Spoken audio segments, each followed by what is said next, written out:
Hello everyone, আসসালামু আলাইকুম। তো আশা করছি আপনারা সবাই অনেক অনেক ভালো আছেন। তো বন্ধুরা, দেখতে পাচ্ছেন সিভিল সার্জনের কার্যালয় মানিকগঞ্জে কিন্তু বিশাল একটি নিয়োগ বিজ্ঞপ্তি প্রকাশ করেছে। তো এখানে কিন্তু আমাদের টোটালি 8টি পদে কিন্তু 66 জন লোক নেবে, শুধুমাত্র মানিকগঞ্জ জেলা থেকে। ঠিক আছে, তো এখানে কিন্তু মানিকগঞ্জ জেলা ব্যতীত অন্য কেউ এখানে আবেদন করতে পারবেন না। তো যারা মানিকগঞ্জের আছেন অবশ্যই কিন্তু আপনারা পুরো ভিডিওটি দেখবেন। তো আমরা আজকের ভিডিওর মাধ্যমে কিন্তু আপনাদেরকে আবেদনের সম্পূর্ণ প্রসেসটা কিন্তু দেখিয়ে দিব এবং বিজ্ঞপ্তিটি কিন্তু সম্পূর্ণ বুঝিয়ে দিব এবং কী কী কাগজপত্র লাগবে বা কত টাকা আবেদন করতে লাগবে, A to Z কিন্তু আমরা সম্পূর্ণ আজকের এই ভিডিওতে আলোচনা করব। অবশ্যই আপনারা পুরো ভিডিওটি দেখে সাথে থাকবেন।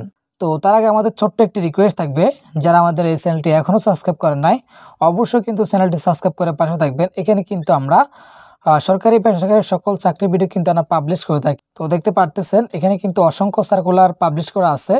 আপনারা চাইলে কিন্তু আপনাদের যোগ্যতা অনুযায়ী কিন্তু এখানে আবেদনটি করতে পারেন। এখানে প্রায় 440টির মতো আমাদের সার্কুলার আছে। তো যেগুলো কিন্তু রিসেন্টলি পাবলিশড হয়েছে এগুলোর কিন্তু এখন আবেদন ডেট আছে। আপনারা এগুলো দেখে দেখে কিন্তু আপনারা আবেদনটি করতে পারবেন। তো এখানে যে কোনো পদে আবেদন করতে অবশ্যই আমাদের স্ক্রিনে থাকা হোয়াটসঅ্যাপ নাম্বারে আমাদের সাথে যোগাযোগ করবেন। আমরা কিন্তু আপনাদের নির্ভুলভাবে কিন্তু আবেদনটি করে দেব এবং PDF ফাইলটি আপনাদেরকে হোয়াটসঅ্যাপে পাঠিয়ে দেবো। অবশ্যই আমাদেরকে স্ক্রিনে থাকা হোয়াটসঅ্যাপ নাম্বারে যোগাযোগ করবেন। আর যারা নিজেরা আবেদন করতেছেন বা টেলিটক সিমের জন্য পেমেন্ট করতে পারতেছেন না, তাও কিন্তু আমাদের সাথে যোগাযোগ করবেন। আমরা কিন্তু সকল কিন্তু আমরা চাকরির পেমেন্টটি করে এবং আপনারটাও করে দেবো। অবশ্যই আমাদের সাথে যোগাযোগ করবেন।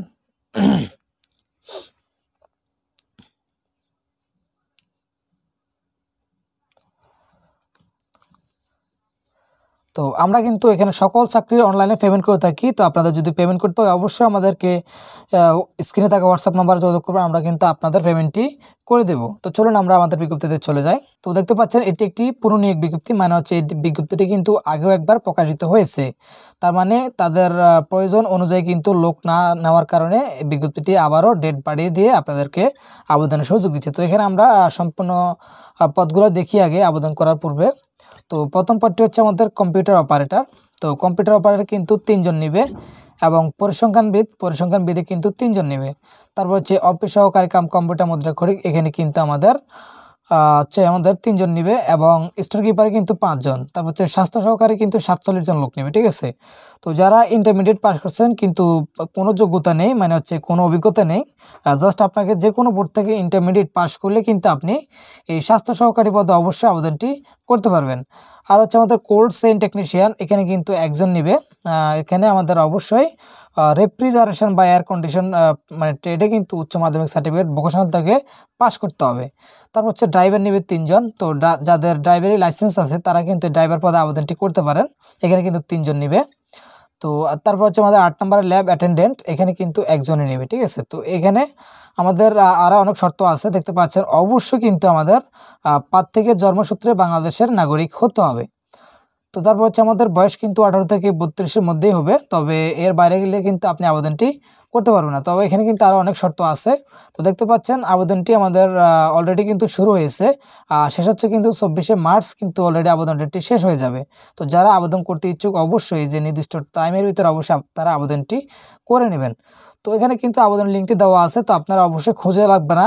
আমি কিন্তু আমাদের প্রথম কমেন্টে কিন্তু আবেদন লিঙ্কটি দিয়ে দিব। আপনারা সেখান থেকে সরাসরি লিঙ্কে ক্লিক করে কিন্তু আপনি আবেদন ফর্মে চলে যাবেন। তো যারা নিজেরা আবেদন করতে পারেন না অবশ্যই আমাদের স্ক্রিনে থাকা হোয়াটসঅ্যাপ নাম্বারে যোগাযোগ করবেন। আমরা কিন্তু আপনাদের আবেদনটি করে PDF ফাইলটি আপনাদের কাছে পাঠিয়ে দেব।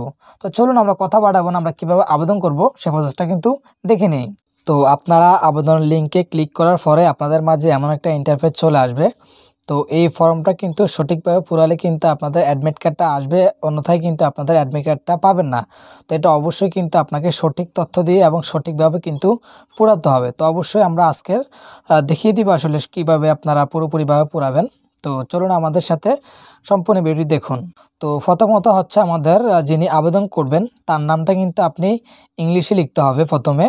তারপর এখানে কিন্তু আপনি তার নামটি কিন্তু বাংলায় লিখবেন। তারপর হচ্ছে ফাদার্স নামটি এখানে ইংলিশ আকারে লিখতে হবে। তারপর এখানে ফাদার্স নেমটি কিন্তু বাংলা লিখতে হবে। তো তারপর হচ্ছে সেমভাবে মাদার্স নেম এবং মাদার্স নেম বাংলা এবং ইংলিশে উভয় কিন্তু আপনি লিখে নেবেন। তো তারপর হচ্ছে এখানে ডেট অফ বার্থ, অবশ্যই কিন্তু আপনাকে এখানে আপনার জন্ম তারিখ দিতে হবে। তো আমি আমার ডেট অফ বার্থটা দিয়ে দিচ্ছি। তো তারপরে কিন্তু অলরেডি ন্যাশনালিটি সিলেক্ট করা থাকবে। তারপর হচ্ছে এখানে রিলিজিয়ন আপনি আপনার ধর্মটা সিলেক্ট করে দিবেন। তারপর হচ্ছে জেন্ডার আপনি আপনার জেন্ডার সিলেক্ট করে দিবেন। তো তারপর হচ্ছে ন্যাশনাল আইডি, অবশ্যই এখানে কিন্তু আপনার ন্যাশনাল আইডি যদি থাকে তাহলে ইএস দিয়ে কিন্তু আপনি আপনার ন্যাশনাল আইডি নাম্বারটি লিখে দিতে হবে।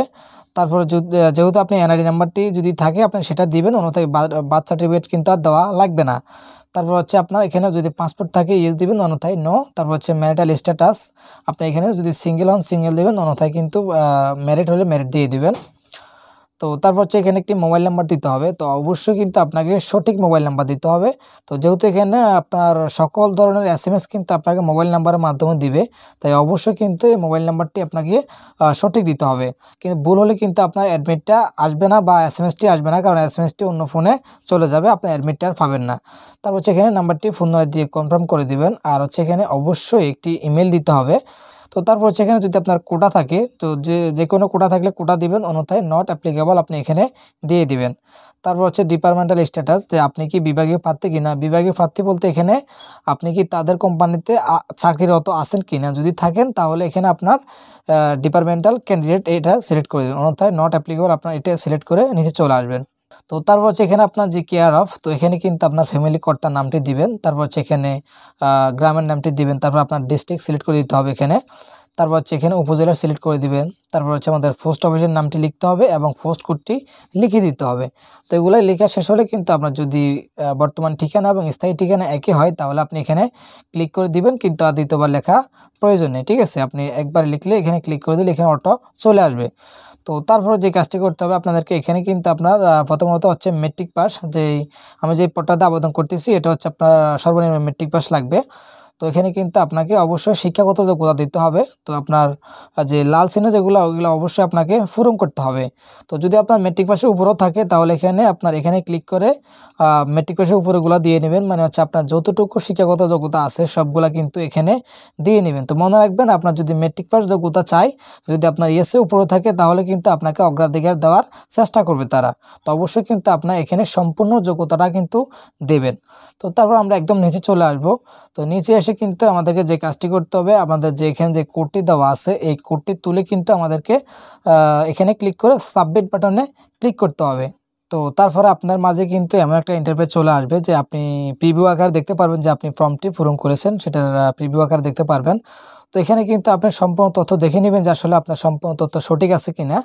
যদি ভুল থাকে তাহলে কিন্তু আপনার চেঞ্জ করার অপশন আছে, দেখতে পাচ্ছেন। তো দেখতে পাচ্ছেন এখানে ক্লিক করলে আপনি চেঞ্জ করার অপশন পাবেন। ওকে, আবার পুনরায় কিন্তু আগের পর্যায়ে নিয়ে যাবে। তো যখন সব কিছু সঠিক থাকবে তখন আপনাকে একটি ছবি এবং একটি স্বাক্ষর কিন্তু আপনাকে আপলোড করতে হবে। তো আমি আমার ছবিটি আপলোড করে নিচ্ছি। তো অবশ্যই কিন্তু আপনাকে ছবিটি 100 KB হতে হবে, এর বাইরে হলে কিন্তু আপনি পারবেন না। তো আমি ছবিটা আপলোড করে নিচ্ছি। তারপর হচ্ছে আমাদের একটি স্বাক্ষর কেবি আকার করা আছে, আমরা সেটাও আপলোড করে নিচ্ছি। তো যখন আমাদের ছবি এবং স্বাক্ষর কিন্তু উভয় আপলোড করা শেষ, তাহলে কিন্তু আমাদের যে কাজটি করতে হবে, আমাদের এখানে টিকচিহ্নতে ক্লিক করে আমরা সাবমিট বাটনে ক্লিক করে দেবো। তো আমরা সাবমিট বাটনে ক্লিক করে দিচ্ছি। তো দেখতে পাচ্ছেন আমাদের আবেদনটি কিন্তু সাকসেসফুলভাবে হয়েছে। তো এখন আমরা শুধুমাত্র তাদেরকে টাকা পেইড করলে কিন্তু আমাদের আবেদনটি তাদের কাছে গ্রহণযোগ্য হবে। তো টাকা পাঠানোর জন্য আমাদের অবশ্যই নিচে এক্সাম্পল আছে, আপনারা কিন্তু টেলিটক প্রিপেড সিমের মাধ্যমে কিন্তু টাকাটা পেইড করতে পারবেন। তো অবশ্যই যদি আপনারা নিজেরা আবেদন না করতে পারেন অবশ্যই আমাদের সাথে যোগাযোগ করবেন স্ক্রিনে থাকা হোয়াটসঅ্যাপ নাম্বারে, আমরা কিন্তু আপনাদের আবেদনটি করে দেব। এবং যদি আপনাদের টেলিটক সিম না থাকে তাহলে পেমেন্ট করার জন্য আমাদের স্ক্রিনে থাকা হোয়াটসঅ্যাপ নাম্বারে নক দেবেন, আমরা কিন্তু আপনাদের পেমেন্টটি করে দেব। তো আমরা আজকের ভিডিওটি এখানে শেষ করছি। যদি আপনাদের কিছু জানার থাকে অবশ্যই আমাদেরকে কমেন্ট বক্সে কমেন্ট করবেন। ধন্যবাদ।